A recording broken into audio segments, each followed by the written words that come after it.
La Sociedad Dominica de Medios de Comunicación, Sodomco, presenta A Pensar Más con Rosa María Palacios.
Señoras, señores, muy buenos días. Bienvenidos a Pensar Más con Rosa María Palacios a través de las emisoras de la Sociedad Dominica de Medios de Comunicación.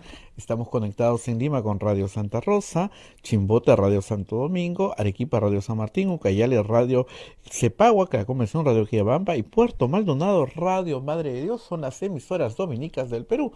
También se une otra red de radios amigas en Huánuco, Radio Huánuco, Ayacucho, Radio La Voz de Ayacucho, Puno, Radio Pública, Ancash Radio Moro, Huancayo, Radio Cumbre, Satipo, Radio Milenio, Abancay, Radio Estación Solar, Yurimagua, Radio Oriente, Cajamarca, Radio Los Ángeles, Lampa, Radio San Valentín, Cerro Pasco, Radio Activa, Huanta, Radio Continental, AM Tagua. Nos ponen podcast en todo el Perú, los aplicativos móviles, el Facebook de Radio Santa Rosa, señal en vivo, el Facebook de Radio Quillabamba, señal en vivo, el canal de YouTube de Radio Santa Rosa, el Twitter de Radio Santa Rosa, la página web de Radio Santa Rosa, www.radiosantarosa.com.pe.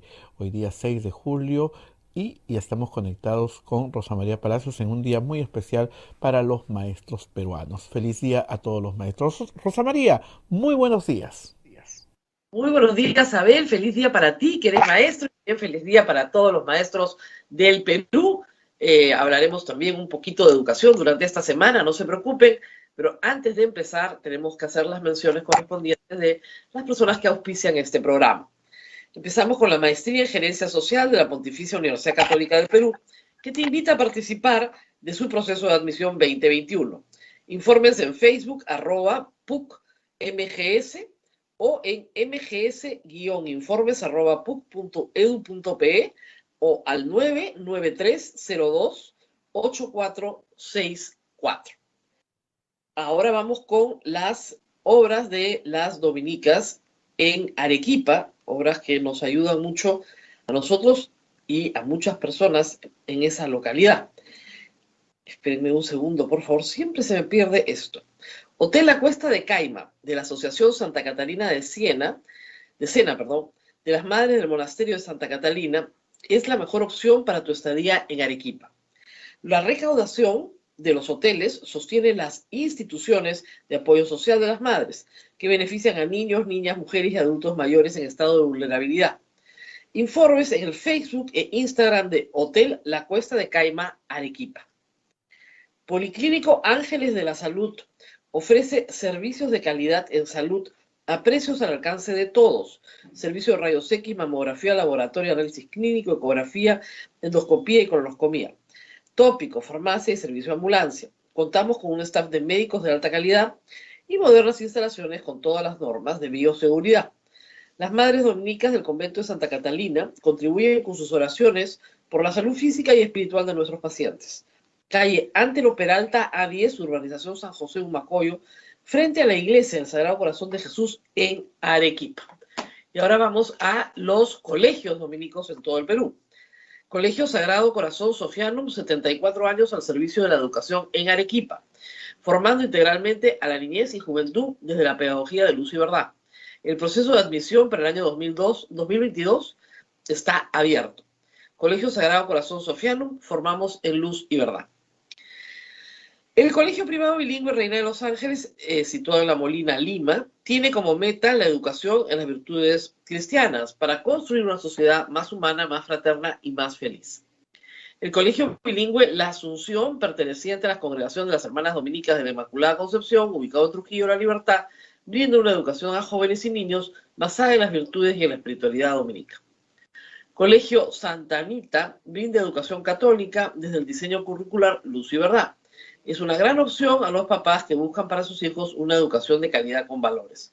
Cuenta con docentes en el manejo de los entornos virtuales de aprendizaje para el desarrollo de habilidades de los alumnos que los hagan competitivos en la sociedad. Muy bien, estos son todos nuestros auspiciadores. Abel, espero que mañana podamos tener al ministro de Educación, que hoy día tiene una serie de eventos justamente por el Día del Maestro, para hablar de un proceso muy importante, que es el retorno seguro a clases. Ya empezó el ámbito rural, tenemos miles de pequeñas escuelas que ya están abriendo, pero con ciertas condiciones. Tiene que ser en zonas donde no haya prevalencia del COVID, y se empezó a vacunar ya a todos los maestros rurales, con lo cual van a poder asistir a clases. El número de escuelas rurales en el Perú es gigantesco, son como 22.000 escuelas rurales, pero en número de alumnos es más pequeño, ¿no es cierto?, que las escuelas urbanas, que tienen muchísimos más alumnos, pero son menos escuelas. Pero en ese esfuerzo se está, en el esfuerzo de poder vacunar a todos los maestros, y tal vez después del 28 de julio, que todos puedan regresar ya y abrir las escuelas, sobre todo para los niños pequeños que no van a tener vacunación. También se ha ampliado la vacunación oficialmente ya hasta menores de 12 años. Esto implica que toda secundaria va a poder ser vacunada y poder regresar a clases el próximo año, en marzo, vacunados. Ahora la pelea de muchos padres, y no sin razón, es ver cómo salvamos lo que queda del año. La educación virtual tiene muchas ventajas, lo hemos discutido muchas veces, pero enormes desventajas también, que se están haciendo notar cada día con mayor, diría yo, presión sobre los padres y los alumnos. La ausencia de socialización es un drama. Hay una serie de contenidos que no se pueden trabajar virtualmente. Hay también cansancio, una sensación de desasosiego entre los niños, de ansiedad, de no saber qué va a pasar después, que ha sido muy, muy perjudicial en la formación de estos chicos, y que va a tener que retomarse con calma y durante muchos años. 2 años sin ir al colegio, yendo al colegio, es mucho. Para la mayoría de alumnos en el país, ir al colegio virtualmente significa que la profesora manda al teléfono de la mamá o el papá por WhatsApp una lista de tareas. A veces les graba unos audios y ellos, con sus materiales en casa, tienen que hacer las tareas que la profesora manda. Y eso es todo, complementado con el programa Aprendo en Casa. Y no hay más. Es poco. Ustedes entenderán que eso es poco. No sustituye una educación presencial. Y hay muchos alumnos que se han quedado en el camino. El principal problema son las deserciones. Es decir, alumnos en los últimos años de secundaria que ya no van a volver a la escuela porque decidieron no volver. Jóvenes que salieron el año pasado de quinto media y que están hoy en nada, como se dice, ni trabajan ni estudian, esperando que regresen a las universidades presenciales. Y familias enteras con serios problemas económicos derivados de la pandemia, que no logran salir adelante como para apostar por la misma educación que tenían antes de empezar la pandemia, Entonces, estamos en una situación de limbo para muchos jóvenes y niños, y en una situación de frustración también para los padres. Muchos padres, como yo, estamos trabajando desde casa. Estamos trabajando desde casa desde marzo del año pasado. Con los niños trabajando en casa también. Todos trabajamos juntos en la misma casa. Y ya se ha convertido para muchos en un asunto muy difícil. ¿Y qué tenemos los profesores? Que podemos hacer clases virtuales completas, o sea, todo el horario, cámaras apagadas y micros apagados. Y no sabemos si los alumnos están durmiendo, se fueron a hacer otra cosa, están escuchando. Es difícil lograr la participación de los alumnos en un esquema virtual. Prácticamente hay que llamarlos por su nombre para que hablen. Toda esta experiencia ha sido, les digo, bien difícil para los que somos profesores también. Por más entretenido que uno lo haga, es bien complicado. En primaria, el problema manifiesto es que la atención de un niño frente a una cámara es muy breve. Más de 20 minutos y el niño ya está en otra cosa. Aún cuando se alternen actividades físicas y artísticas y se alterne con otros, es complicado.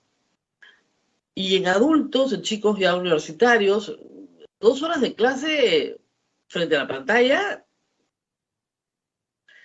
hay que hacerlo porque hay que hacerlo, pero no crean que es fácil para los alumnos. Y lo que implica la educación virtual es un muchísimo trabajo autónomo del alumno. Muchísimo. O sea, dejas lecturas, dejas videos, dejas bibliografía, dejas tareas para hacer, prácticas, preparar, pero eso lo tiene que hacer el alumno de manera autónoma. Los trabajos en equipo se han reducido a equipos mucho más pequeños y todo lo que implicaba salir ya no se puede hacer. O sea, imagínense ustedes en comunicaciones, ¿no? Piensen en cualquier curso, en un curso, no sé, de fotografía. Tienes que hacerlo sin salir de tu casa. Entonces, eso limita mucho la enseñanza y el aprendizaje. Y parece que eso se puede resolver este semestre. El asunto es cuánto se puede avanzar. La población magisterial es una población normalmente joven, o sea, entre 25 y 40 años está el grueso. O sea, esos 15 años son de un grupo de profesores jóvenes que son los que normalmente están en los primeros grados. Ahí empiezan, están en inicial, están en primaria y serían los últimos en vacunarse. El pedido que se está haciendo a nivel nacional es que se vacune a todo el magisterio. Y lo hemos hecho desde hace meses, Abel. Y estaban. En otros países han entrado también en los primeros grupos. Pero se ha logrado que se vacunen a los profesores rurales y todavía no se logra que se vacunen a los... En total son 300.000 maestros entre el sector público y privado que tendrían que ser vacunados en zonas urbanas. Yo creo que se puede hacer el esfuerzo y llamar a todos los maestros para poder abrir las clases. Y claro, la asistencia, y ahí vienen otros problemas, ¿no? Hay padres que no quieren mandar a sus hijos al colegio. Tienen mucho miedo, han muerto familiares, viven con una abuelita que ya está vacunada, pero igual tienen miedo. Entonces, ahí va a haber que tener bastante flexibilidad también con los padres de familia, ¿no? Pero es una situación compleja que otros países ya resolvieron. Leía a Jaime Saavedra que el Perú es uno de los pocos países del mundo que no ha abierto un solo día el colegio desde marzo del año pasado. Del mundo. O sea, esto va a ser muy duro para la educación peruana. En otras partes del mundo con cifras tan altas como las nuestras, han mantenido escuelas abiertas, han creado sistemas híbridos, han creado sistemas por los cuales los alumnos están más tiempo fuera de la clase que dentro de la clase, pero en la escuela, o alternan, hay días que van, días que no van grupos más chicos, en clases más grandes, en fin, que se adaptan. Pero nada de esto es posible, trazar esos planes para cada escuela hoy es imposible si es que no se abren las escuelas. Estamos en un momento, felizmente, que la enfermedad ha descendido a toda velocidad, pero el temor del Ministerio de Salud es esta variante Delta, el temor del mundo entero es esta variante Delta, frente a la cual la vacunación es eficaz, pero que sin vacunación nos pasa como con la variante brasilera en el Perú. El número de muertos de enero a junio ya supera el número de muertos del año pasado completo por COVID. Y cuando estás hablando de 180.000 muertos, estás hablando de cifras gigantescas para nuestro país. Entonces, sí, claro, hay que poner en la balanza las dos cosas. Esperemos mañana con el ministro de Educación tener respuestas. Creo que él es perfectamente consciente del hartazgo de todos, de los maestros, de los padres, de los niños, de los que han perdido su trabajo y de los que han perdido su escuela, pero tenemos que sentarnos a discutir estos temas. Sobre el particular hay que decir que el electo presidente todavía no proclamado, Pedro Castillo, no ha dicho una palabra. Y era algo de lo cual se suponía era su especialidad. Y nos gustaría escuchar qué piensa el presidente de la República hoy, que es el Día del Maestro, siendo el maestro, sobre el retorno a las escuelas.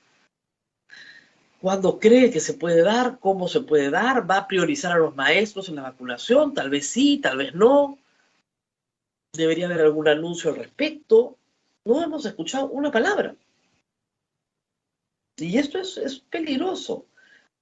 Peligroso porque no solamente se trata de no tener buenas ideas, que en eso ha tenido muy malas, sino también se trata de tener ideas, algunas ideas. Porque hasta ahora no tenemos la más remota idea de cuáles son sus ideas en materia educativa. O sea, el presidente electo tiene que dejar de ser oposición. Las pocas veces que habla de todo lo que falta. En posición pliego de reclamos, pero ahora él es el jefe, pues. Está al otro lado del escritorio. Él es el responsable de que los servicios de educación y salud se den en el Perú correctamente. ¿Qué va a hacer? Es muy fácil ser oposición, es mucho más difícil gobernar. Entonces necesitamos que en materia educativa el presidente de la República diga qué va a hacer. Se supone que este es su asunto, lo que mejor sabe, lo que domina, lo que tiene clarísimo. Bueno, ¿qué va a hacer? Desde la perspectiva de un maestro de escuela rural, pues tendrá que decirnos qué cosa va a hacer con la educación rural y qué cosa va a hacer con la educación pública, primaria, secundaria, con la básica, que es lo que él conoce mejor. Pero, no sé. Ayer leía con preocupación, Abel, que Pedro Castillo había tratado de postular, o había postulado, hay que verificar esta información, varias veces para calificar en los exámenes que se toman de carrera magisterial y que no había logrado el ascenso. Y que esto lo indisponía contra la ley de carrera.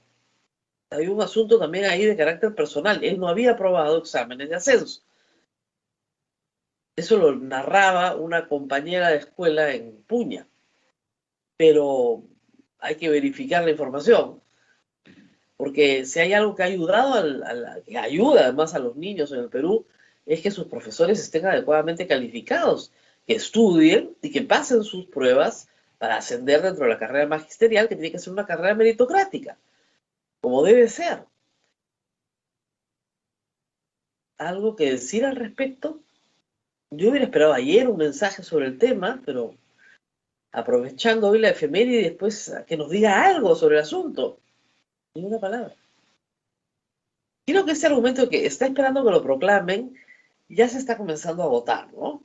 O sea, el Jurado Nacional de Elecciones, ahora vamos a hablar de eso, señala que le quedan 200 actas que revisar y que calculan que la próxima semana, alrededor del 15, se proclama el presidente de la República, pero la juramentación es el 28. O sea, son apenas 13 días para hacer la transferencia, es nada. Normalmente la transferencia dura un mes. A veces, con suerte, 6 semanas. ¿Podrían apurar el trabajo del Jurado Nacional de Elecciones y podría el señor Castillo apurar sus ideas? Sus ideas. de lo que quiere hacer en educación para poderlo debatir? Siguen entrampados en esta historia de la Asamblea Constituyente que, como hemos examinado en este programa varias veces, parece poco viable a estas alturas. No tienen ni los votos ni las ganas en el pueblo peruano. Ni los votos en el Congreso ni las ganas en el pueblo peruano. Entonces, ¿por qué no nos abocamos a hacer lo que hay que hacer ya? Educación, salud, recuperación del empleo, inversión privada para que crezca el empleo. Pero, como digo, hasta ahora no vemos todavía nada. Y mientras tanto, tenemos que el caso Los Dinámicos del Centro sigue creciendo. Ahora la Fiscalía va a pedir levantamiento de secreto bancario, tributario, etcétera, de Vladimir Cerrón. Su defensa dice que ya lo han hecho antes, pero nunca han encontrado nada. Pero el asunto es que Cerrón convivió desde el 2012 con una mafia de brevetes y otras cositas que se vendían en la Dirección de Transportes y Comunicaciones del Gobierno Regional de Junín. Y esta banda organizada financiaba una serie de cosas y entre ellas, dice la fiscal, la última campaña presidencial. Es decir, no solamente eran funcionarios en una organización criminal, sino también militantes, fundadores del Partido Perú Libertario, que luego se convirtió en Perú Libre. Y esto desde el 2012. ¿Se puede culpar a Castillo de lo que pasó en 2012? No. Han pasado 9 años, no tiene nada que ver con esos hechos. Esta es una mafia organizada, como hemos explicado en el programa de ayer, que tiene un modus operandi muy parecido al que se trasladó de Lima a otras regiones del país. La venta de brevetes ha sido siempre muy común en el Perú, lamentablemente. Personas, y uno lo ve claramente en las pistas, ¿no es cierto? Personas que siempre le dicen, a ti te regalaron el brevete, o ¿dónde compraste tu brevete? ¿No es cierto? Es una expresión muy común en el Perú. Entonces son personas que no reúnen las competencias para manejar y lo que hacen es pagar a unos tramitadores que no son más que los coimeros, enganchadores, jaladores del gobierno regional, al cual se le cancela pues el precio a cambio del brevete, ¿no? Y sí, pasan los exámenes, ¿no? Pero, o sea, vas a dar los exámenes, pero los pasas, pues ya está, ¿no? Listo. Es un problema grave, porque está muy extendido. Estas mafias existen en todo el país. Ahí donde haya una licencia que vender, hay un funcionario, ¿no es cierto?, deseoso de vendértela. Entonces, hay corrupción, sí, generalizada, y es un problema común, muy común. Y con la descentralización del país, mucho más grave, porque lo que se descentraliza es la corrupción. Es una corrupción más chica, más micro, si quieren, pero trabaja por volumen, digamos, ¿no? O sea, te cobran, no sé, 100 soles por tu brevete, pero no es mucho, en coima, digamos, pero trabajan por miles de brevetes que se expiden durante todo el año. Esos dineros luego se reparten entre los que están en la colada, pero aparentemente estos dineros también sirven para pagar otras cosas, entre ellas la campaña de Pedro Castillo. Y ese es un problema gravísimo para Pedro Castillo. Ayer me preguntaron, ¿qué pasa si Pedro Castillo decide renunciar a Perú Libre? No pasa nada, sigue siendo presidente, no tiene ninguna importancia jurídica para su mandato como presidente de la República. Pero sí tiene una importancia política, porque el señor Castillo tiene que gobernar con un partido político, aunque sea una mini bancada. Y el asunto es que lo que le da Perú Libre 37 miembros se iría si renuncia a ser miembro de Perú Libre. O por lo menos Vladimir Cerrón controlaría parte de esa bancada y él se quedaría con una minoría de esa bancada. Lo mismo sucede si trata de hacer una alianza hacia la centroizquierda con otros partidos, que implica un poder de negociación y articulación que hasta ahora no ha exhibido. Probablemente se quede donde esté. Porque además hay un tercer problema, o sea, renunciar a Perú Libre, en el caso de que tuviera responsabilidad penal, no lo hace inimputable, no lo salva de nada. O sea, jurídicamente sería responsable, políticamente no tendría con quién gobernar, sería una apuesta complicada. Salvo, y sí le conviene políticamente, por supuesto, renunciar a Perú Libre, salvo que pueda contar con un grupo de congresistas de Perú Libre que también quieran renunciar, armar una bancada independiente y que sea la bancada gobernista, la bancada de apoyo al presidente de la República. Y que desde esa plataforma organicen una coalición con otras fuerzas políticas que van a aceptar muchas cosas, salvo una asamblea constituyente. Podría ser. En el camino también más noticias judiciales, como no podía faltar, José Domingo Pérez decidió iniciar otro proceso, otra investigación contra Keiko Fujimori, esta vez por las donaciones de campaña del 2021. Y ustedes dirán, ya, pues, ¿qué tiene que ver Odebrecht con eso? ¿No? Ya es imposible que Odebrecht esté metido en la campaña del 2021. Pues han decidido que hay que investigar igual a raíz de los Vladiaudios. Es decir, Vladimiro Montesinos dice que hay que conseguir 3 palos para coimear al jurado y Fuerza Popular en la figura de Keiko Fujimori es la responsable. No, pues es como lo de Pedro Castillo, ¿no? O sea, que haya una banda de delincuentes del gobierno regional de Junín no convierte a Castillo en delincuente, pues, ¿no?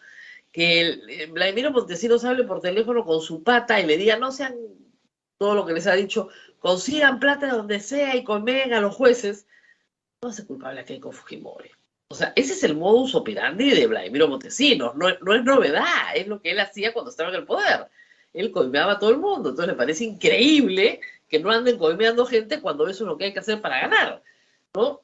Pero eso no convierte a Keiko Fujimori en delincuente ni en haber recibido financiamiento ilícito en la campaña del 2021, porque es un hecho que nadie le pagó nada a los vocales del Jurado Nacional de Elecciones y más bien la operación de Vladimiro Montesinos se cae porque su asociado, este señor Rejas, pues va y confiesa todo, es el que cuenta toda la historia y el que presenta los audios, el que tiene todo grabado. Entonces, ¿qué tendrá que ver Keiko Fujimori ahí? Nada, absolutamente nada. El fiscal José Domingo Pérez en esto, la verdad, que sigue actuando mal. Sigue actuando mal porque Keiko lo llama una obsesión. Yo no creo que sea una obsesión con ella, ¿no? Yo creo que es más bien la obsesión de tener una cámara delante muy seguido. Más seguido de lo necesario, digamos. Pero en fin. Y también ayer el presidente de la República tuvo algunas metáforas deportivas muy bonitas cuando entregaba la bandera a la delegación peruana que da a los Juegos Olímpicos de Tokio. La mayoría de los deportistas ya está fuera del Perú, por si acaso. Era una delegación que parecía pequeña, pero varios ya están fuera. Habló de lo que es saber ganar y lo que es saber perder, lo importante que es saber perder, ¿no? Y lo importante que es saber ganar también. O sea, las dos cosas se aprenden en el juego. Por eso la socialización en la escuela es tan importante, porque en el juego aprendes a saber ganar y saber perder. Cuando ganas, lo estás sacando cachita, pues, ¿no? Y cuando pierdes, humilde nomás, tranquilo, reconoces ya, caballero, para la próxima será. Bueno, muy bien, ese era el mensaje del señor presidente.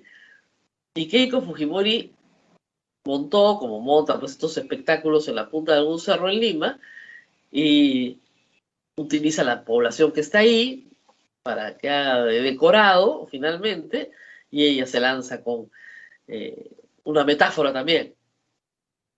Y le adjudica en su metáfora a Sagasti la calidad de árbitro. Y ahí tiene un problema con las reglas, Keiko Fujimori, ¿no? No las conoce. Tan mala deportista es que no solamente no sabe perder, sino que no conoce las reglas. El presidente de la República jamás es un árbitro en el sistema electoral. No juega, no está en la cancha, no tiene nada que ver con el partido. Justamente es lo que ella ha pedido durante toda la campaña, neutralidad. Puede estar mirando el partido en una tribuna, ¿no? En el palco oficial. No tiene nada que ver con lo que pasa en el partido. No es ni la FIFA. El árbitro es el Jurado Nacional de Elecciones. ¿Ok? O si quieren, el árbitro es la OMPE y el jurado es la FIFA, pues ahí se deciden ya las últimas cosas. Pero el presidente de la República no tiene nada que ver. Y ella ahora lo quiere meter, cuando no lo quería meter. Entonces, porque se mete, lo acusan. Porque no se mete, lo acusan. O sea, vive en perpetuo estado de acusación. Lo que es claro es que Keiko Fujimori no va a aceptar nunca que perdió las elecciones. Nunca, nunca lo va a aceptar. Igual que el 2016. Y si participa en algún otro proceso electoral, nunca va a aceptar que perdió en primera vuelta. Porque la próxima vez pierde en primera vuelta de todas maneras, ¿no? Nunca va a aceptar sus derrotas. Y eso es un problema para la democracia, porque parte de ser demócrata implica que uno solo va a ganar y todos los demás entendemos que ese solo que ganó, bueno, es el que nos preside. Si no, no hay democracia, pues. Si la mitad de los que juegan dicen, no, ese no ganó, entonces no hay campeonato, pues. Así no se puede jugar. Ese es el problema que tiene el Perú. Y Keiko Fujimori va a unir sus 24 congresistas con los que tiene Renovación y probablemente Avanza País, van a tener 44 y se van a dedicar a reventarle la vida al Perú, pero sin parar, como lo han hecho durante el gobierno de Pedro Pablo Kuczynski. Y durante el gobierno de Vizcarra también. Todo lo que sea reforma, iniciativas reformistas, lo van a parar, lo van a parar, lo van a parar. Van a obstruir. No por una razón ideológica, sino por fregar. Por reventarle la vida al que esté en el poder. Es exactamente lo que hacen ahora con Sagasti, ¿no? Han participado en todas las leyes populistas que ha aprobado este Congreso. Pero en fin, la buena noticia es que probablemente no se logre elegir a ningún miembro del Tribunal Constitucional. Primero porque parece que no hay ningún consenso de 87 votos para ninguno de los candidatos.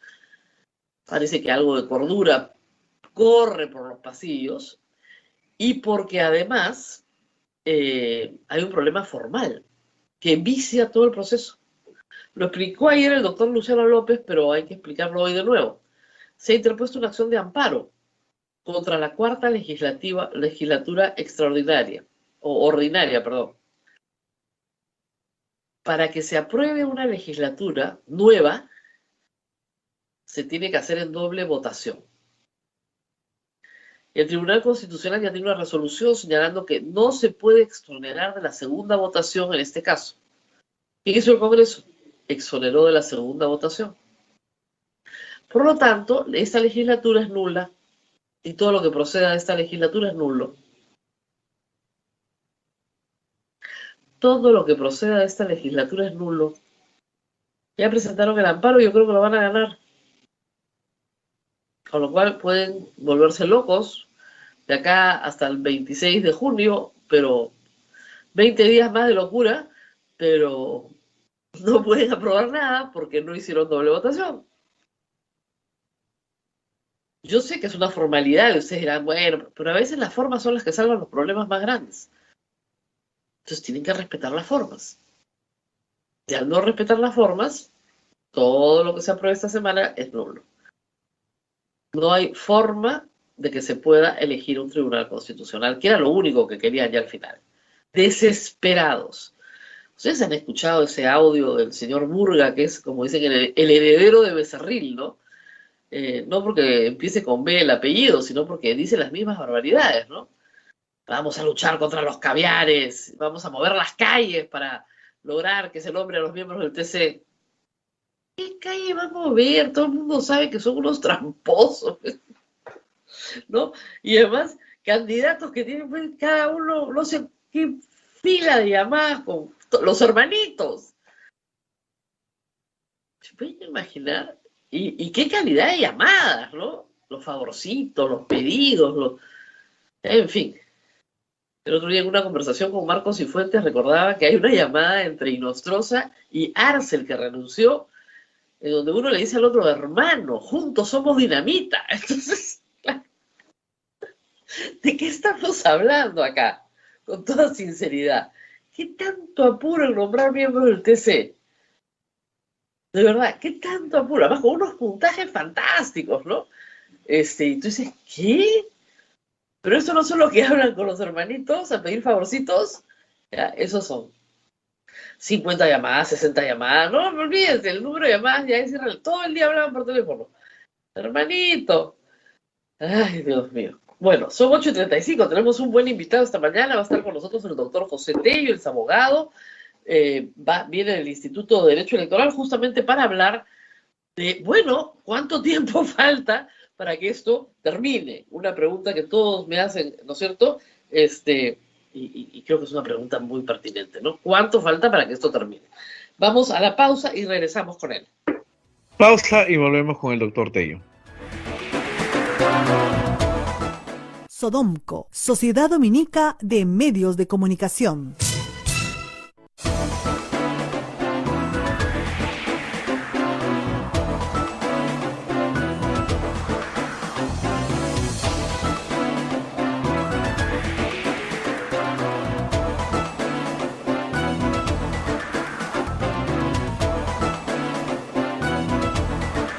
Continuamos con A Pensar Más a través de las emisoras de la Sociedad Dominica de Medios de Comunicación. En Lima nos escuchan por Radio Santa Rosa, Chimbote nos escucha por Radio Santo Domingo, Arequipa Radio San Martín, Cusco Radio Veritas, Ucayali Radio Cepagua, La Convención, Radio Quillabamba, Puerto Maldonado, Radio Madre de Dios, en Huánuco Radio Huánuco, Ayacucho Radio La Voz, Ayacucho Puno Radio Pública, Ancash Radio Moro, Huancayo Radio Cumbres, la Radio del Arzobispado, Satipo Radio Milenio, Abanqué Radio Estación Solar, Yurimaguas Radio Oriente, Cajamarca Radio Los Ángeles, Lampa Radio San Valentín, Cerro de Pasco Radio Activa y Guanta Radio Continental. AM Tagua nos pone en podcast en todo el Perú y el mundo y estamos en las plataformas móviles, todas las plataformas móviles, transmisión en vivo en el Facebook de Radio Santa Rosa, el Facebook de Radio Quillabamba, canal de YouTube de Radio Santa Rosa y también el Twitter. Así que estamos conectados por varios medios. Muchísimas gracias por su preferencia. Rosa María ya se encuentra con el doctor Tello del Instituto Peruano de Derecho Electoral. Rosa María, adelante. Muy buenos días, doctor Tello. Gracias por estar con nosotros en estos días importantes en los cuales el derecho electoral, una rama del derecho poco conocida y ofrecida normalmente a veces como un electivo en las facultades de Derecho, se ha puesto tan, digamos, en la vitrina pública. Yo quería empezar por eso, doctor, porque le explique al público algo que a mí me ha sido muy difícil de explicar. ¿Qué características tiene el derecho electoral que lo hace distinto del proceso administrativo regular o del proceso civil? ¿Qué características especiales tiene el derecho electoral que son poco conocidas y ha llevado a que varios abogados importantes de Lima lo confundan con el derecho administrativo común y corriente?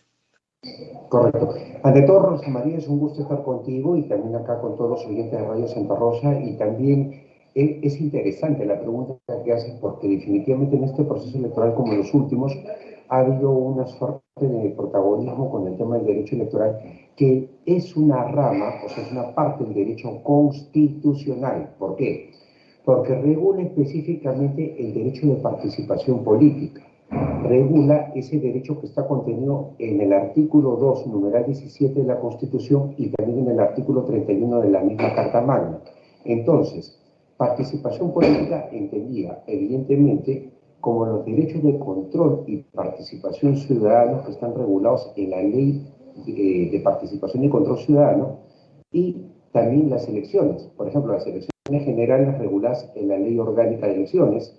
Hay elecciones, o sea, ley de elecciones regionales, ley de elecciones municipales, ley de elecciones centros poblados, y podríamos sumar una normatividad que tiene como corolario la ley de organizaciones políticas. Todo eso está circunscrito a lo que es el derecho electoral, que repito, es una parte del derecho constitucional, pero acá hay que ser claros.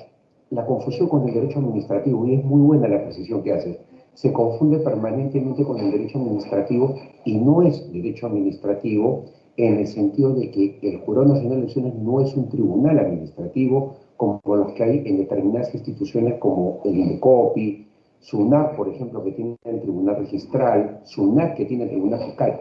Acá nosotros tenemos una jurisdicción electoral, porque en el Perú hay 5 vías para la administración de justicia. El Poder Judicial, que tiene la vía ordinaria, el Tribunal Constitucional, que es el que tiene el control concentrado en la constitucionalidad, el Fuero Militar y Policial, la vía arbitral, que está reconocida también, y finalmente, de acuerdo al artículo 178 de la Constitución, el Jurado Nacional de Elecciones, que administra justicia en materia electoral. Es un tema jurisdiccional, por eso la Ley Orgánica de Elecciones tiene como norma supletoria el Código Procesal Civil y se rige bajo una lógica jurisdiccional. Lo administrativo, por ejemplo, es en algunas etapas.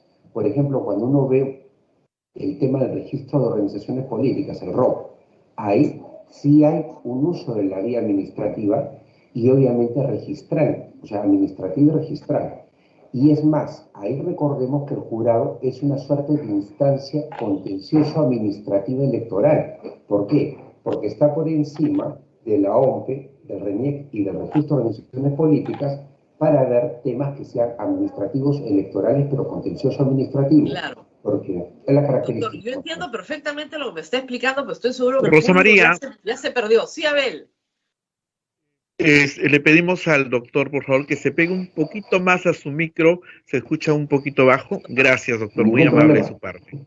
Gracias. Lo que pasa es que imagínense, le tenemos que decir al público que la vía electoral es una vía jurisdiccional propia, pero que en la vía del registro es una vía contencioso administrativa. Se me perdieron todos. Vamos a tratar de traerlos a todos de regreso. Pero claro, lo que queremos decir es que uno no litiga frente al Jurado Nacional de Elecciones con la Ley de Procedimientos Administrativos en la mano. Lamentablemente he visto a varios hacerlo. No. Y usted también, no voy a decir nombres, he visto a varios citar la Ley de Procedimientos Administrativos. ¿Por qué? Yo tengo los compendios, igual que usted, felizmente el jurado y la OMPE de cuando en cuando publican los compendios legislativos, y claro, para cualquier abogado, más o menos un compendio así, con todas las normas, pero no incluye la jurisprudencia del jurado. Por eso ustedes tienen el instituto, que creo que ahí sí se desarrollan todos estos temas. Es como chequear el Código de Procedimientos Constitucionales, ¿no? El Código Procesal Constitucional, perdón, y ahí no está la jurisprudencia. Y lo que es rico es la jurisprudencia del jurado. Eso es lo que hace que sea tan especializado y que incluso abogados muy importantes no conocen esa jurisprudencia. ¿Cuáles son los principales principios jurisprudenciales establecidos por el Jurado Nacional de Elecciones en el Perú? Sería bueno saberlo. Correcto. Ante todo, te ofrezco ahora terminar la entrevista, te vamos a hacer llegar un documento, o sea, un libro sobre jurisprudencia electoral que desarrollamos con idea internacional. Así que creo que va a ser de interés, dado tu expertise como abogada, y también a ver si nos ayudan en Santa Rosa para poder ver el tema de la difusión. Pero sí, efectivamente, por ejemplo, criterios como el de conservación del voto, por ejemplo. Hoy en día uno puede decir, ¿por qué no se anulan actas? ¿Por qué? Porque se aplica el criterio de conservación del sufragio o del voto. Cuando termina la elección, nosotros vemos, por ejemplo, que se hace una sumatoria de la votación, blanca, nula, viciada, a favor de uno, a favor del otro, y eso se condensa en un acta, que es el acta electoral en la parte del acta de escrutinio. Entonces, ahí, por ejemplo, uno puede darse cuenta que está contenida la voluntad popular de esa mesa. Por eso que el jurado siempre, su lógica es, la nulidad es residual, es lo último. Primero es conservar el acta. Entonces, muchas veces hay confusión cuando se busca justamente la nulidad, porque la lógica del jurado siempre va a ir en un sentido contrario. Eso, por ejemplo, es un criterio establecido. También el hecho, por ejemplo, que últimamente ha dado mucho que hablar, lo de la estación probatoria. Como el proceso electoral es rápido, no hay estación probatoria. También, por ejemplo, en el procedimiento electoral no se analizan temas que están vinculados con delitos electorales, o sea, con delitos como, por ejemplo, la manipulación de actas, si es que hubiese un tema de firmas, eso se deriva inmediatamente del Ministerio Público y se conserva la votación. O sea, es que esa dinámica no es entendida y, por ejemplo, entrando un poco en lo que ocurrió en este último proceso, en lo personal he advertido que el jurado a razón también de lo convulsionado que ha sido o que es todavía este proceso de litigio electoral, está apegándose mucho a los criterios que normalmente se han venido aplicando. O sea, quizás en otras circunstancias el jurado va a tener que innovar, pero ahorita no, porque esto, o sea, los jueces electorales creo que están demasiado tensos como para poder innovar, y creo que están más bien muy pegados a los criterios que se aplican desde la época, por ejemplo, del presidente Sánchez Palacios Payo, o sea, hablamos del inicio del 2000. Claro, ahora hay que explicar algo también. Algo ya, digamos, quiero remontarme a la historia más antigua, ¿no? Hay gente que dice, ¿por qué no se recuentan los votos como en Estados Unidos, que hacen recuentos de votos? Entonces tú dices, no, en el Perú el voto físico, la cédula, se destruye, se vota, el voto se vota luego del escrutinio. O sea, el acta mata el voto desde el 63, justamente porque las elecciones del 62 tienen problemas de escrutinio, se invoca la nulidad justamente por el robo de ánforas o el robo de votos. Nosotros en el 63 tenemos elecciones modernas, pero acá querían recuento de votos. No sé si usted ha escuchado esto. Imposible. Además, la tradición peruana desde el año 63 efectivamente va hacia el tratamiento de actas y, por ejemplo, nos hemos distanciado. Países como el Uruguay, por ejemplo, tiene todo un ritual para hacer el conteo de votos tras la elección, o sea, un reconteo. Pero en el caso de nosotros, la tradición peruana efectivamente está muy consolidada en el acta, y además también es una labor muy importante. Así como en el día de la elección, para los organismos electorales, los protagonistas son los miembros de mesa. Durante un proceso electoral, para las organizaciones políticas, sus protagonistas son los personeros de mesa. Claro. Ellos garantizan, en este sistema de actas electorales, ellos garantizan la defensa legal del voto. Entonces, si no tienes personeros, muchas veces es porque en una etapa no electoral no trabajaste orgánicamente como partido político, no lograste sentar bases a nivel nacional, y evidentemente una inoperancia orgánica fuera del periodo electoral, cuando ya es la elección, te pasa la factura. Porque armar un ejército de decenas de miles de personeros, uno por cada mes de sufragio, recordemos que son 87.000 ahorita, eso es algo pues que demanda de mucha organización, previsión y trabajo organizado, que lamentablemente en nuestro Perú el sistema de partidos políticos está bastante poco institucionalizado, venido a menos, es inoperante. En esta elección, ¿cuántos personeros se lograron poner por partido? ¿Tenemos alguna estadística de eso? Aún no hay una cifra clara, pero sí, efectivamente, puedo decir por la evidencia, en este caso de la segunda vuelta, la evidencia de lo que se ha presentado por el lado de Perú Libre y de Fuerza Popular, que había ausencia de personería. Muchos de los reclamos, la verdad de las cosas, no son amparados, porque la pregunta elemental que hace un pleno es, señor, ¿y qué dijo su personero? ¿Qué anotó su personero? ¿Dónde está la nulidad? ¿Dónde está el fraude? Si no está eso anotado, bueno, simplemente, señor, conservación del sufragio, lo que mencioné hace un rato, y ya está, seguimos para adelante. Así porque es. esa es lógica histórica. La nulidad se tiene que pedir, si se quiere pedir de toda la mesa, en mesa. O sea, eso es un principio elemental. No se pide después, ¿no es cierto? Se tiene que pedir, hay una serie de nulidades que se piden en mesa. Si no se piden en mesa, precluye esa etapa y ya no se puede regresar para atrás. Entonces, si el personero no dice, pido la nulidad de la mesa porque aquí ha habido intimidación, ha habido colusión, cohecho, lo que fuera, si no lo pide en el acta, ya no se puede pedir después. Ahí hay un detalle que es importante. Por ejemplo, en esta elección hubo una sola acta en la cual se hizo ese pedido. Lamentablemente, la personería muchas veces desconoce el hecho de poder, durante las 3 etapas del proceso, que cada una tiene un acta, porque acá también hay que explicar un poco a nuestros oyentes, ¿no?, y televidentes. Ocurre lo siguiente: el acta electoral tiene 3 actas. El acta de instalación, de sufragio, que es el acta que comprende casi todo el proceso electoral, y de escrutinio, que es el conteo. Entonces, durante esas 3 etapas, esas 3 actas, se pueden anotar observaciones.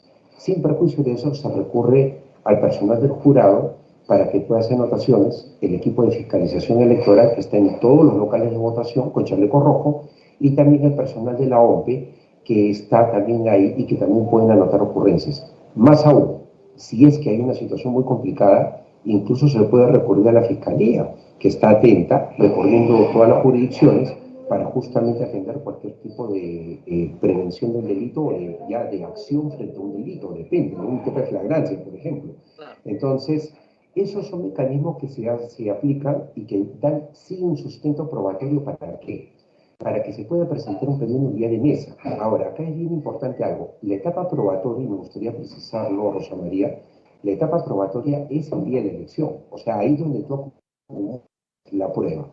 La interposición del pedido en un día sí lo puedes hacer en los 3 días siguientes. ¿Por qué? Porque hay un pago de una tasa que es bastante costoso, oneroso, que es de un cuarto de una UIT. Si consideramos que vale 4.400 soles, pagaría unos 1.100 soles por cada pedido en un día en mes de sufragio.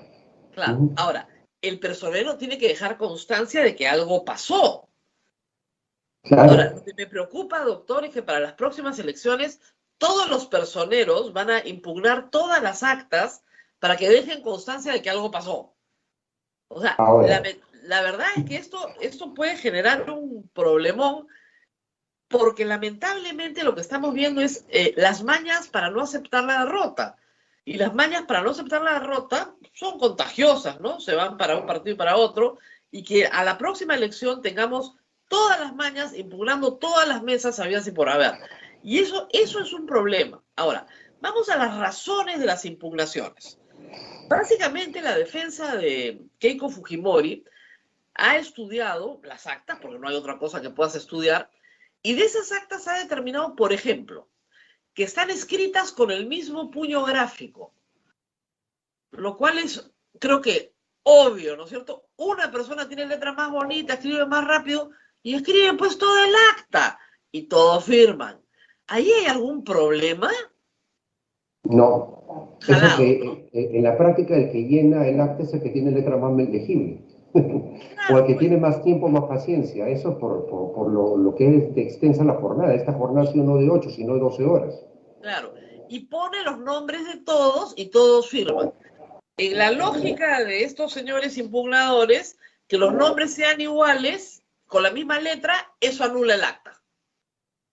Claro, los nulificentes, los que han impugnado en fuerza popular, en este caso sí, efectivamente, pues los impugnadores están yendo hacia un tema ya de una cuestión que puede ser muy normal. O sea, en el proceso electoral Absolutamente es muy normal. normal que eso ocurra así. No, no hay Segundo nada problema, excepcional. han señalado que hermanos o parientes están de miembros de mesa, lo cual prohíbe la ley, lo cual es verdad. Pero acá viene una cosa que es bien complicada explicarle al público, doctor. Explicarle que la ley lo prohíba no es causal de nulidad. A ver, explíquenos eso. A ver, ahí hay un tema sobre la conformación de la mesa. Efectivamente, no se debe integrar en este caso, por familiares, pero hay un detalle. Hay localidades que son muy pequeñas y donde todo el mundo por eso puede ser familia.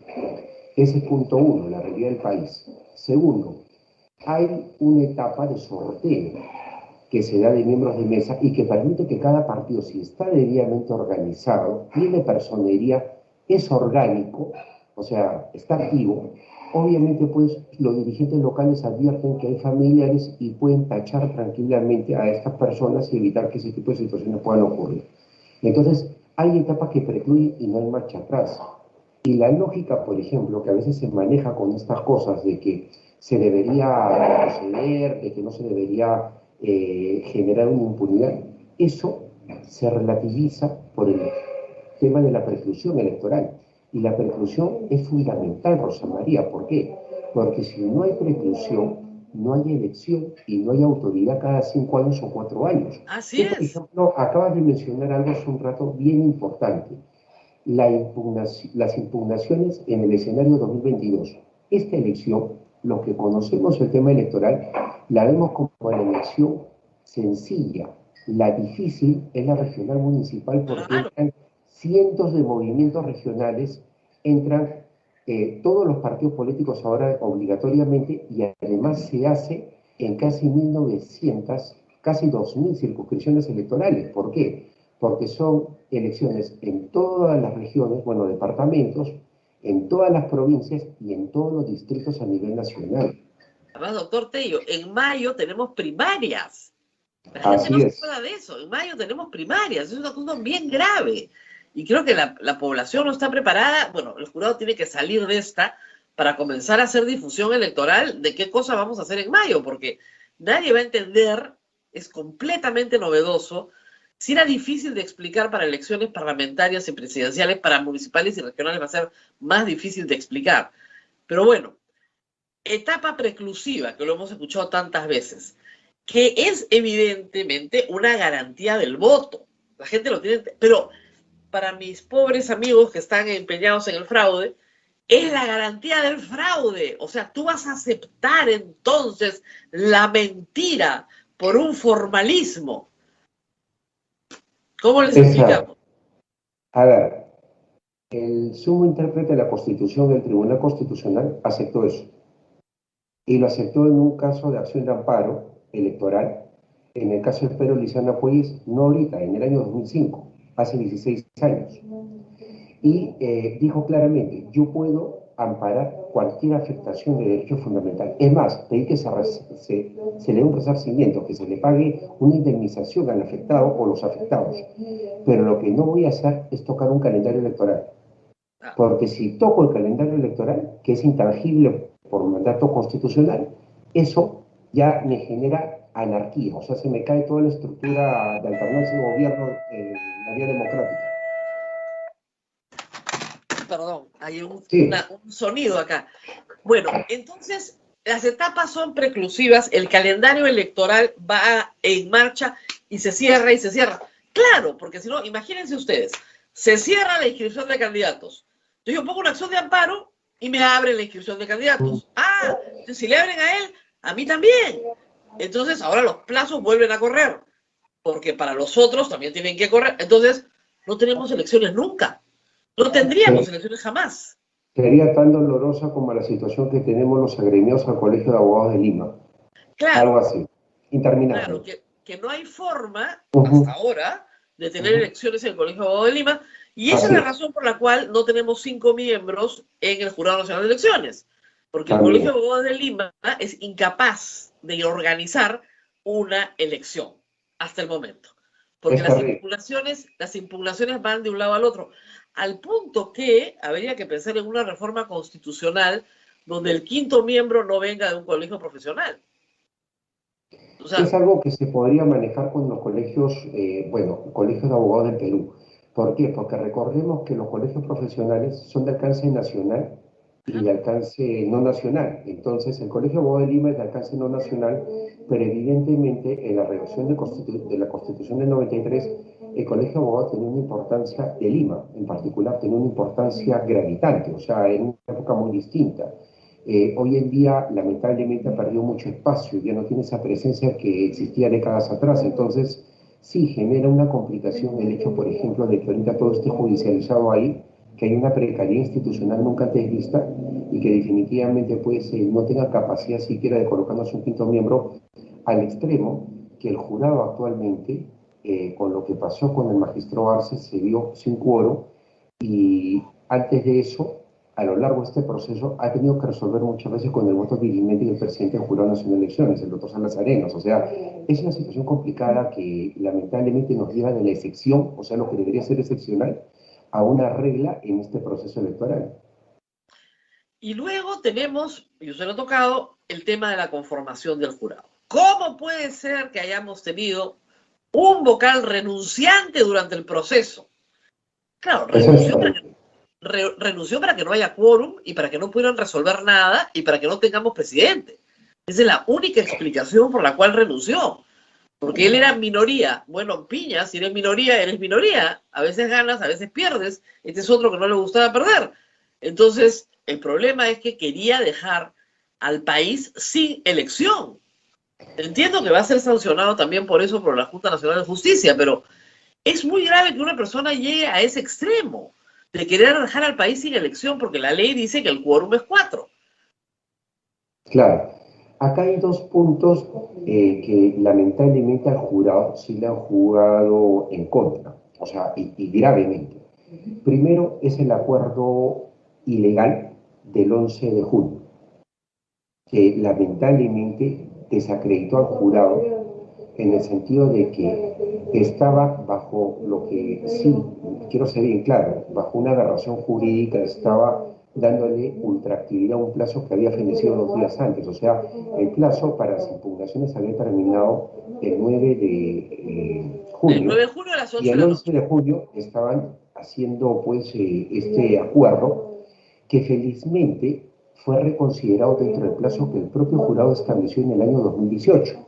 El Claro. jurado en el año 2018, Rosa María, estableció un reglamento, un acuerdo del 3 de octubre de 2018, un reglamento para justamente sus votaciones.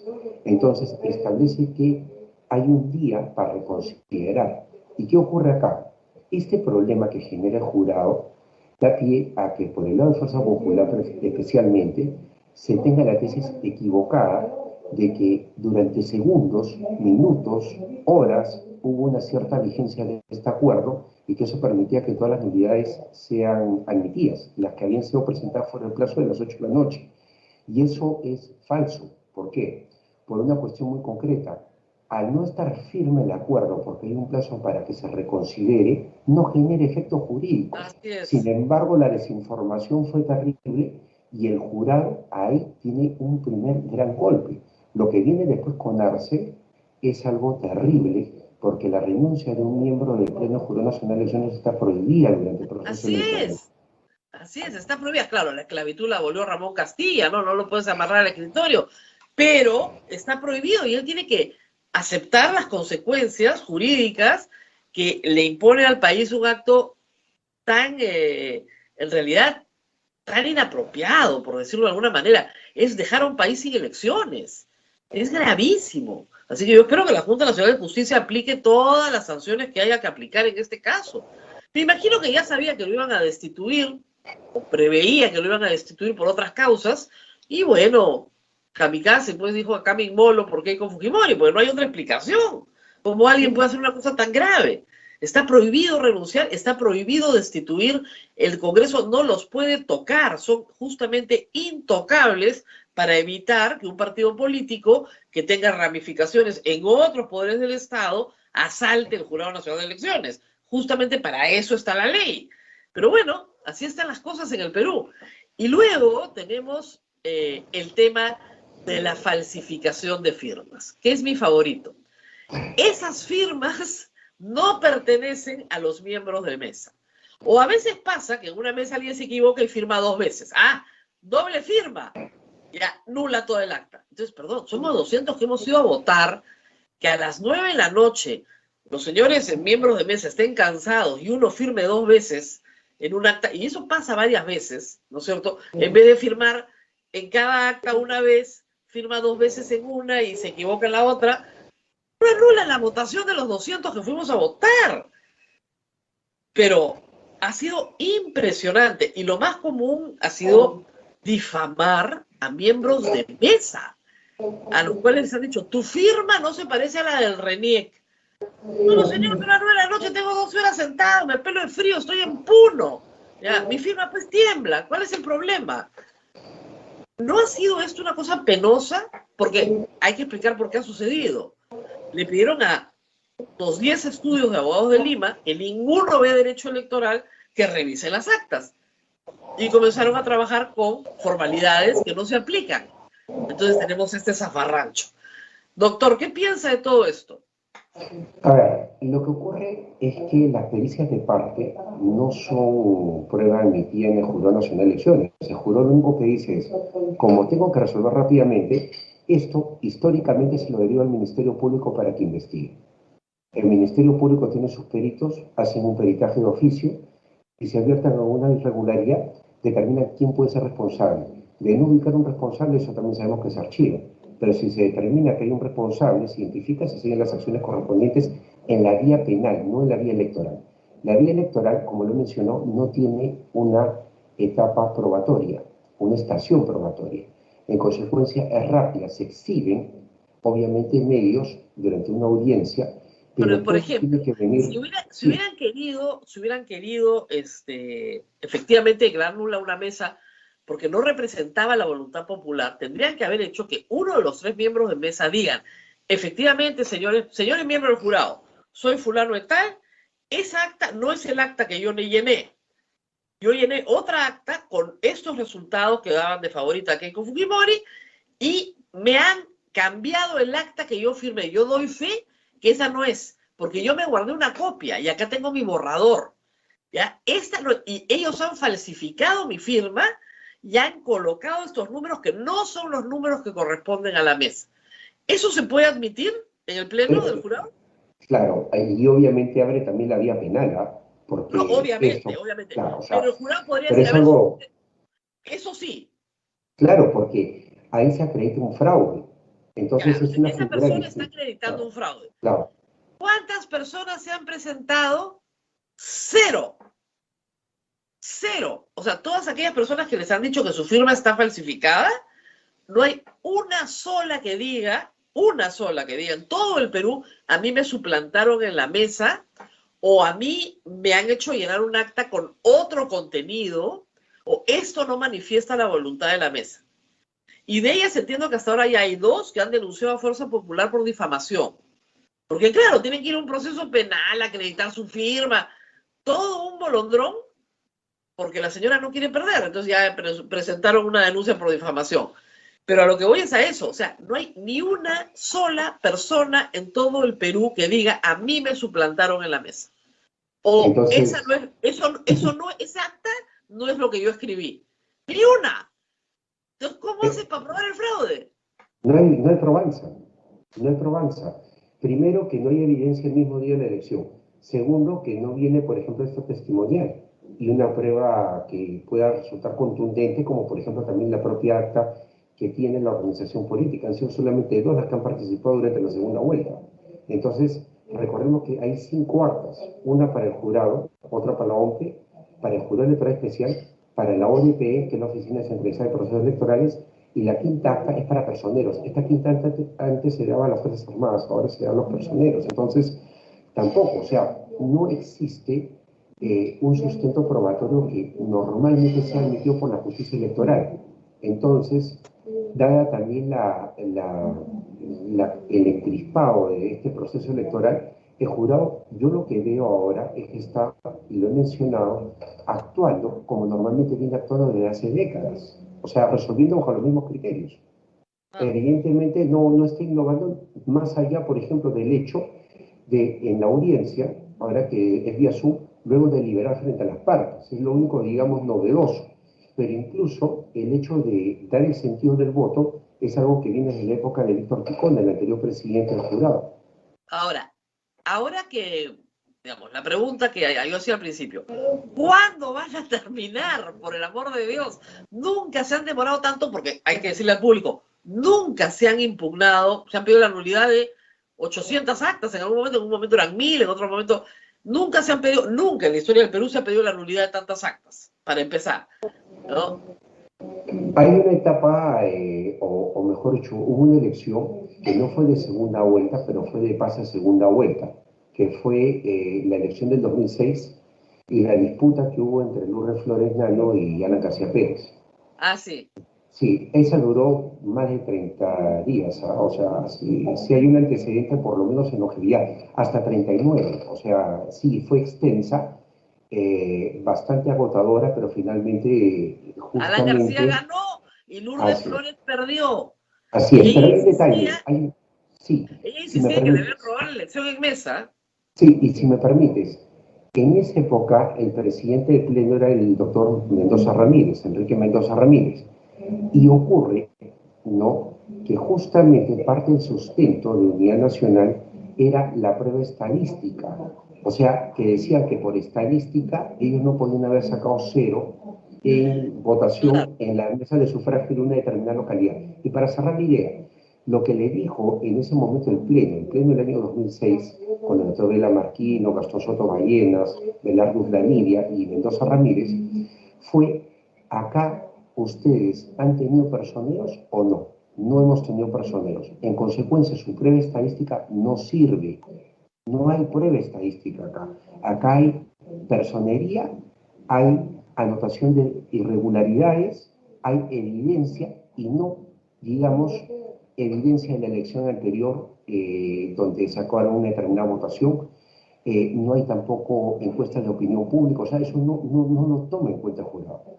Bueno, hay que decir una cosa, el estadístico que produjo Fuerza Popular tuvo que pedir disculpas. O sea, ya salió de la escena, ya no lo hemos vuelto a ver. El señor Arriarán no ha aparecido, apareció para pedir disculpas y ¡pum!, desapareció.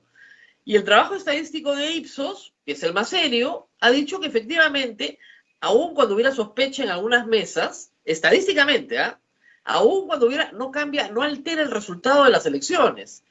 Entonces, no hay ni siquiera prueba estadística en este caso. El argumento de no puede ser que en primera vuelta voten por Keiko Fujimori y en segunda vuelta no, no es un argumento. La gente sí cambia de parecer, porque hay una campaña en el medio. Entonces, eso es algo que parece increíble, pero bueno, lo hemos escuchado en estas semanas. Claro, Y hay un punto rapidito, pero igual, o sea, si no tuviste personero, no tienes que alegar. O sea, la ley te permite tener un personero toda la jornada electoral. claro, Y ese personero cuida tu voto. Si no lo has tenido, yo no puedo anular votaciones de claro. muchas personas en esa mesa por el simple hecho que tú crees que ha habido algo, crees, pero no lo puedes probar. Crees, es un acto de fe, pero no lo puedes probar. Pues Sí, sí. la fe no se discute. Acá se discute evidencia. Muy bien. Entonces, no hay ninguna evidencia de fraude. ¿Por qué no podemos tener un presidente electo de una buena vez? Porque hay bastantes tareas que acometer. Estamos a 6 de julio, hace un mes que fuimos a votar. Así es. Y algo que me gustaría rescatar también de lo que venimos conversando, Rosa María, es, hay una reforma política que, dicho sea de paso, está inconclusa y que toca muchos temas de fondo, importantísimos, importantísimos. Las primarias, paridad y alternancia, muchas cosas que son importantes, lo de los sentenciados, pero hay un aspecto que no ha previsto y que hace mucho tiempo vienen haciendo ruido de parte del sistema electoral, o sea, por parte de ONCE, jurado y RENIEC, y liderados obviamente por el jurado, que es quien tiene la iniciativa legislativa en materia electoral, y en este interín no se toma en cuenta, y es el código electoral.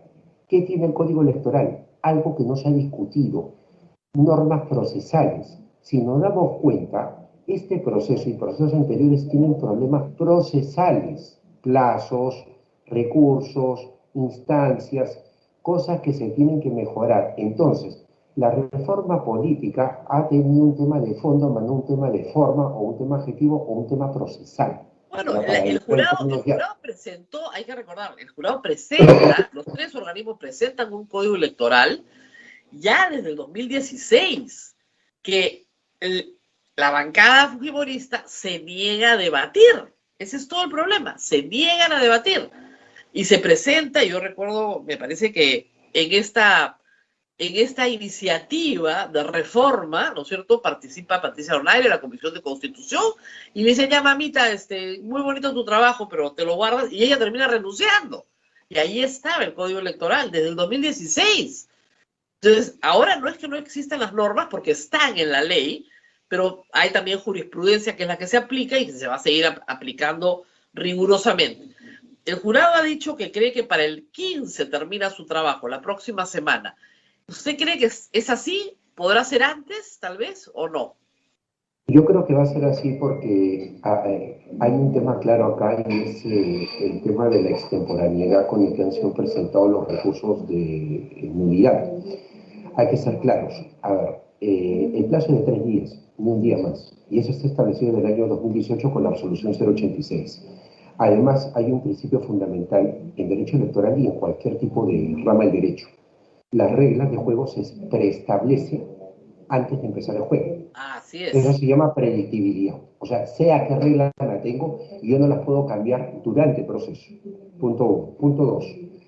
Hay un tema con el horario que se estableció como criterio para mesa de partes virtual en el caso PPC, el caso de la extemporaneidad, en el caso PPC que se declaró improcedente toda su lista, o bueno, gran parte de su lista, 34, si mal no recuerdo, candidatos fueron no considerados por extemporaneidad en subsanaciones presentadas a las 9:30 de la noche. Incluso el caso de Dina Boluarte, que tanto se ha hablado de Dina Boluarte presenta una subsanación con una licencia y lo presenta casi a la medianoche, a las 23:56. Pude revisar el documento del Jurado Electoral Especial del Lima No Centro 2. pasó. Todos ellos quedaron fuera por un tema de horario. Entonces, que ahora el jurado, por ejemplo, cambie su horario a las 8 de la noche, la verdad tendría que tener un gran sustento. Lo puede hacer, pero tendría que tener un gran sustento y definitivamente, siendo el día 6 de julio, no podría cumplirse lo que ellos han previsto de tener una proclamación Ahora, antes del 6 de julio. igual, aun cuando cambiaran el horario, por los precedentes que hemos visto, está claro que esas actas también las van a declarar improcedentes. O sea, el solicitud va a ser improcedente en todos los casos, con horario o sin horario. Porque el sustento de esas nulidades todo está en la ley. O sea, no pueden probar fraude, colusión, intimidación en mesa. No lo pueden probar. No hay ningún indicio de que eso haya sucedido. Y es la única razón por la cual pueden impugnar. La única. Entonces, si no puedes probar fraude en mesa, es increíble, doctor Diego. He llegado a escuchar cosas como, hay un fraude, pero claro, lo han sabido hacer, porque es un fraude legal. Un fraude legal. Y llego a escuchar esa frase. Entonces, esta gente está loca. El problema es que esto causa en los creyentes que no quieren evidencia, sino creer, bueno, ya no hay nada que hacer, ¿no?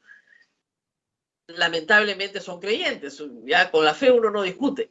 Pero las personas que quieren evidencia de un fraude, les ha costado, yo creo que 2 o 3 semanas, aceptar, ¿no es cierto?, que aquí no hay ningún fraude, que les guste o no les guste, Pedro Castillo ganó por 40 y tantos mil votos, la misma diferencia que Pedro Pablo Kuczynski le sacó a Keiko Fujimori en el 2016. Y no hay nada más que decir. Acá Ahora, lo que tenemos es un tema de ausencia de personería y nosotros no podemos entrar en conjeturas ni tampoco entrar en temas, o sea, especulativos con algo tan delicado como una elección. Así de simple, o sea, si es que, por ejemplo, acá hubieron personeros, no hubieron personeros por el otro lado, bueno, al final del día la ley te permitía tener personeros, hay todo un sistema que te permite tener personería. Por ejemplo, se puede deducir de que no te dejaban entrar a los locales de votación. Bueno, tienes la policía, es bien difícil que no te dejen entrar con la policía. Segundo, por último, tienes un fiscal, lo traes inmediatamente y puedes accionar ahí. O sea, tienes a los miembros del jurado y de la OMPE, o sea, puedes hacerte respetar y entrar. No te pueden sacar tampoco de la mesa. Y si te sacan, tienes que tener capacidad de respuesta para reemplazar al personero que lo han sacado. O sea, nadie va a restringir tu derecho a defensa legal del voto. Entonces, si no lo ejerces, simplemente, la verdad, no hay mucho que hacer. así es. Y los votos que se mandaron, que hemos podido verlos en audiencias públicas, que se mandaron en sobre aparte, en las actas observadas, la verdad que la intención de voto estaba bastante clara en todo. O sea, yo creo que han impugnado todo lo que han podido, de los dos partidos. Pero la intención de voto era bien clara. Y básicamente el jurado validó todos los votos que estaban, digamos, que parecían extraños. La mayoría se dijeron, no, está clarísimo por quién está votando, listo, y adelante, ¿no? Entonces, en realidad, yo creo que la voluntad del elector se ha manifestado correctamente. Lo que ha pasado acá no es la voluntad. El problema no somos nosotros los electores. El problema es que se ha querido, digamos, torcer la voluntad popular frente al Jurado Nacional de Elecciones, alegando un fraude que no existe. Ese es el problema. Ahora, hay también la tesis de que si no proclaman antes del 28 de julio, ya perdió, se acabó, listo, no es presidente, ¿no? No, las causales de nulidad son explícitas y están bien desarrolladas en el artículo 365 de la Ley Orgánica de Elecciones. Esta elección es válida, o sea, indistintamente, y vamos a ser acá claros, indistintamente a quién se proclame como ganador, estas elecciones tienen validez. Y es más, hay una observación electoral que ha cumplido su rol. Eso tampoco, o sea, a ver, lo que yo percibí es que había un maltrato a la observación principalmente internacional, porque hay internacional y nacional. En el caso de la observación nacional tenemos a 5 instituciones prestigiosas, Transparencia, por ejemplo, que han hecho observación y no han advertido ningún problema. Y la internacional tiene a 2 espolones de proa, ¿no?, que es la OEA y la Unión Europea, y ambos han dicho que todo está en orden. A eso hay que sumarle 15 delegaciones extranjeras, muchas de ellas de órganos equivalentes a Jurado Nacional de Elecciones en Argentina, en Uruguay, en Paraguay, en Centroamérica, en fin, o sea, de México, de muchas partes, han venido y han llevado, o sea, han visto este proceso y lo han visto regular. Es más, yo he percibido, por ejemplo, ya un fastidio por parte de la OEA respecto de este tema, porque se ha notado claramente, pues, que el tema ha llegado a mayores, o sea, en el sentido de que se ha cuestionado prácticamente el trabajo de la observación internacional. Y Claro, eso han es dicho que también algo delicado. han sacado un videíto de También. 60 segundos donde hay 3 personas comiendo, tienen todo el derecho a comer, y según ellos, esto es la prueba de que se dedican a emborracharse en las misiones electorales. Entonces, han desprestigiado la observación electoral y luego van a Washington a hacer el papelonazo, disculpe, usted no lo ha dicho, lo digo, el papelonazo que es, porque hasta vergüenza ajena, a tocar el timbre y mirar por la reja y decir, atención, ¿hasta qué hora? No, pues, ¿qué es esto? Y luego quieren culpar al presidente de la República de no pedir auditoría cuando le piden al presidente de la República que sea neutral. Y ayer Keiko Fujimori convierte al presidente de la República en árbitro de las elecciones cuando él no es árbitro de nada. Entonces ya no sé qué más van a decir, pero... A ver, doctor, si una de las partes no quiere reconocer que perdió, ¿eso afecta el proceso? No. No.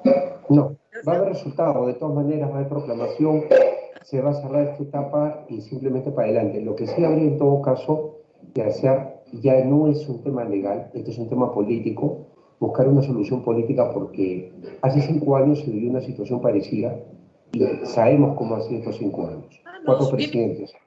Y discúlpame, Rosa María, pero más allá de tener una especialidad en tema electoral, quizás ahorita ya hablo como ciudadano. Como ciudadano en el Bicentenario, lo que sería bueno es que se dejen atrás conductas que no son apropiadas, que no son democráticas, que se converse, que se dialogue y que se busque una gobernabilidad por los siguientes 5 años, porque no podemos tener nuevamente un quinquenio con 2 o 3 presidentes de la República, porque se arma... Mire, doctor, lamentablemente, eso es, ojalá, yo comparto su ojalá y sería muy bueno, pero como dice el antiguo dicho peruano, el burro con el tiempo no mejora a caballo. Entonces, una vez picona, siempre picona. Entonces, ese es el problema. Y esto va a ser lamentable. Felizmente no tiene 73 años en el Congreso, pero sí tiene 44.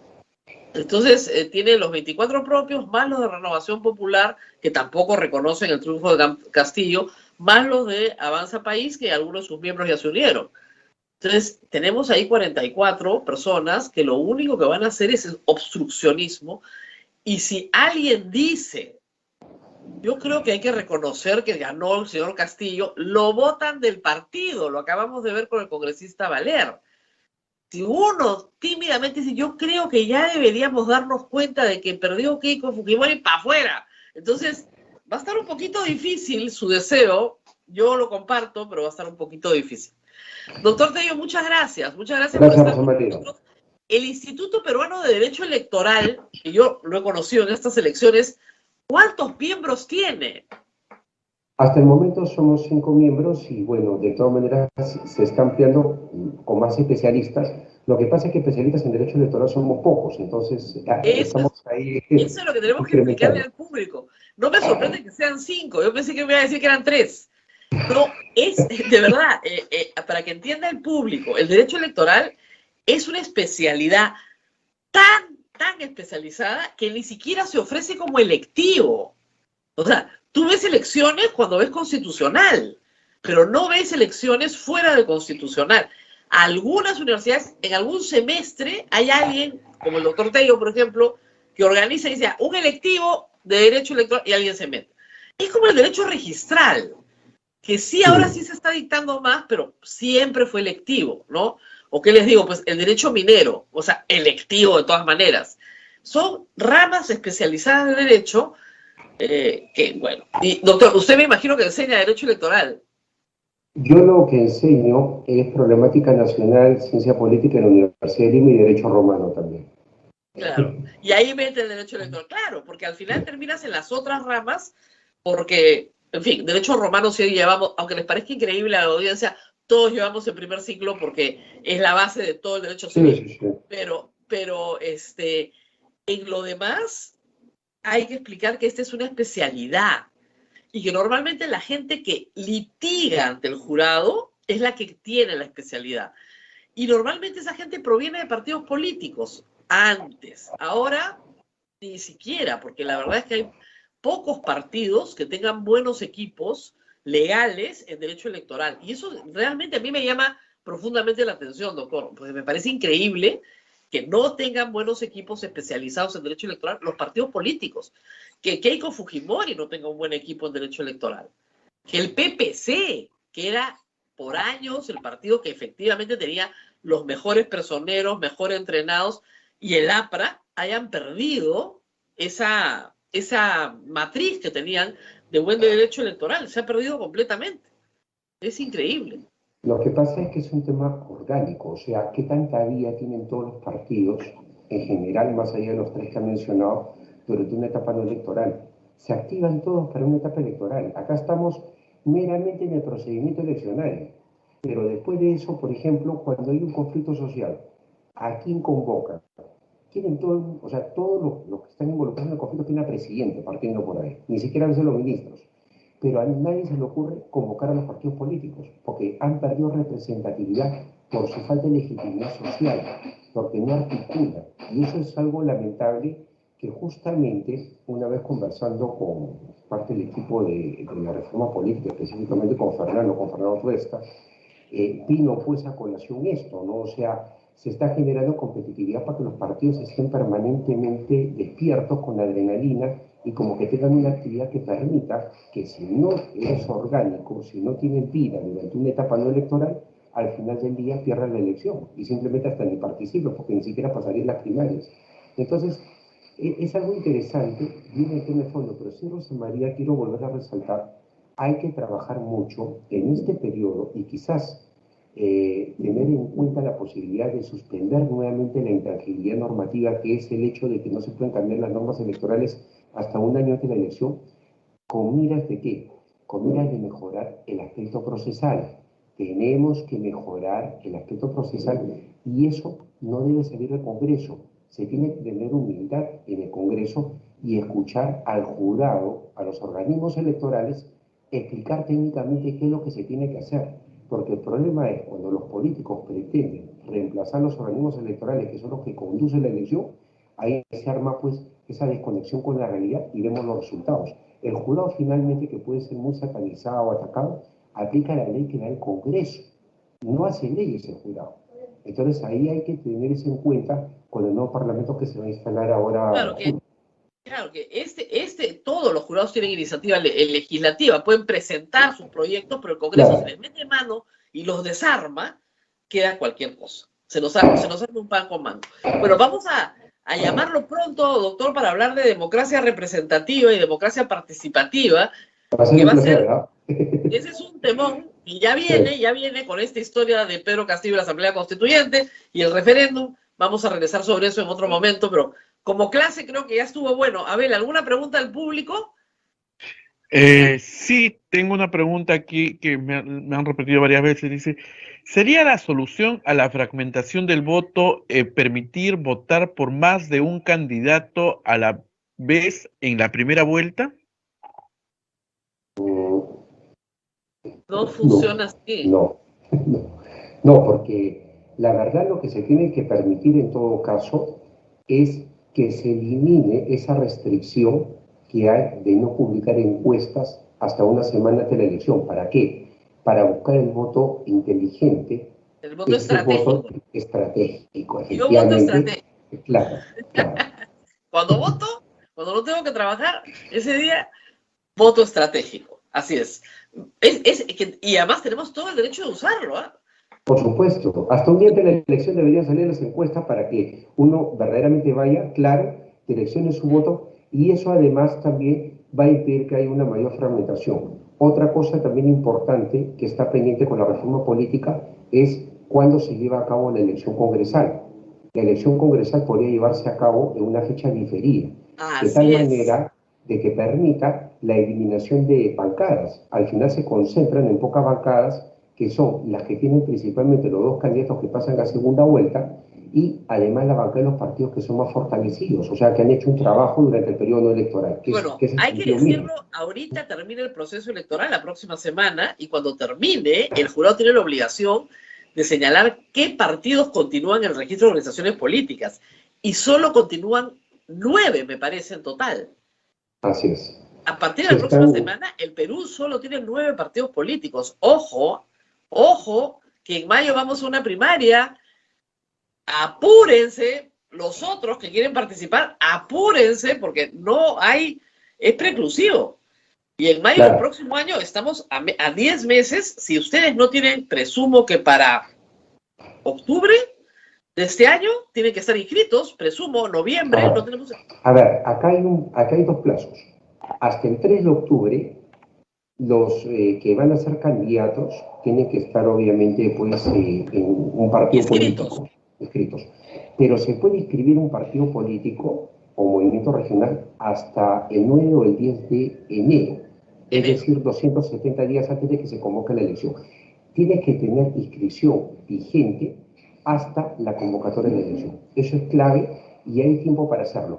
Muchas personas pueden decir, pero es imposible, si yo tengo que ser candidato, tengo que estar inscrito en un partido para octubre, ¿cómo es posible que pueda formar parte y postular a la elección con un partido que se puede inscribir, digamos, en diciembre, antes de que se convoque la elección en enero? Sí se puede dar, ¿por qué?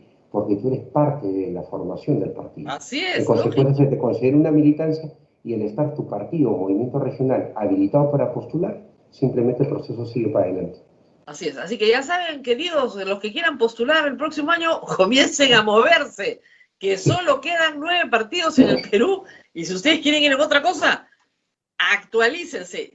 Ya, dejen esta elección y pasen a la siguiente. Muy bien. Muchas gracias por estar con nosotros. Gracias, José María. Nos vemos muy pronto. Abel, nos tenemos que despedir. Muchísimo. Nos vamos, Rosa María. Gracias, doctor Tello, la gentileza de atendernos. Nos vamos y les dejamos con la nota editorial que justamente es para los maestros del Perú. Gracias, Rosa María. Nos reencontramos mañana. Chao, chao. Nos vemos. Chao. Vamos con el editorial. Sodomco, Sociedad Dominica de Medios de Comunicación, presenta su editorial a cargo de Fray Lito Helera, de la Orden de Predicadores. Immanuel Kant, el célebre filósofo alemán, dijo alguna vez que tan solo por la educación puede el hombre llegar a ser hombre. El hombre no es más que lo que la educación hace de él. En el marco de esa frase, el 6 de julio el Perú celebra el Día del Maestro. Se trata de una festividad cuya historia se remonta en realidad a los años de la independencia, específicamente al 6 de julio de 1822, cuando José de San Martín determinó la creación de la primera escuela normal de varones de nuestro país. A lo largo y ancho del mundo, el Día del Maestro es una festividad que no pasa desapercibida. Y es que la vocación, la labor y acción del educador tienen una importancia tal, sin la cual el mundo no puede comprenderse de la forma en la que lo hacemos.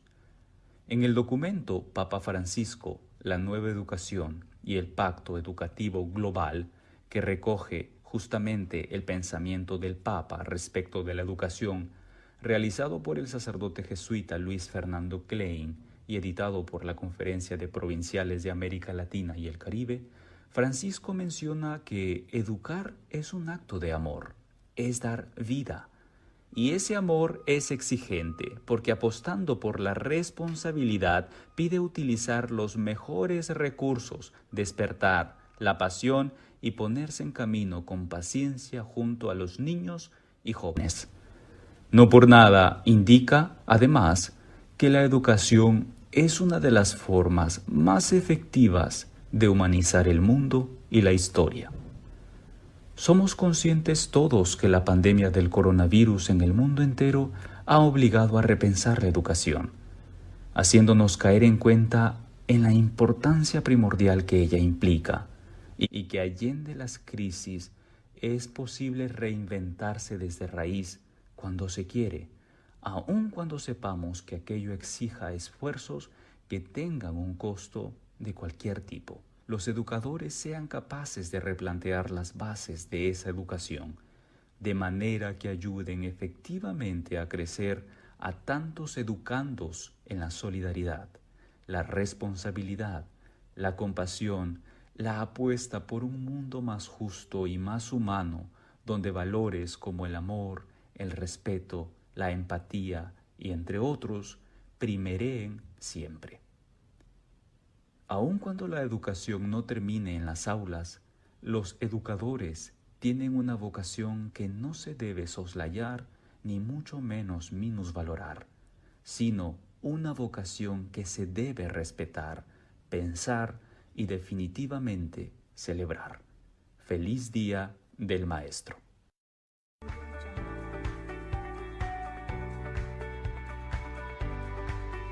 Fue una producción de Sodonco, Sociedad Dominica de Medios de Comunicación. Hasta aquí, A Pensar Más con Rosa María Palacios. Este programa fue producido por la Sociedad Dominica de Medios de Comunicación, Sodonco.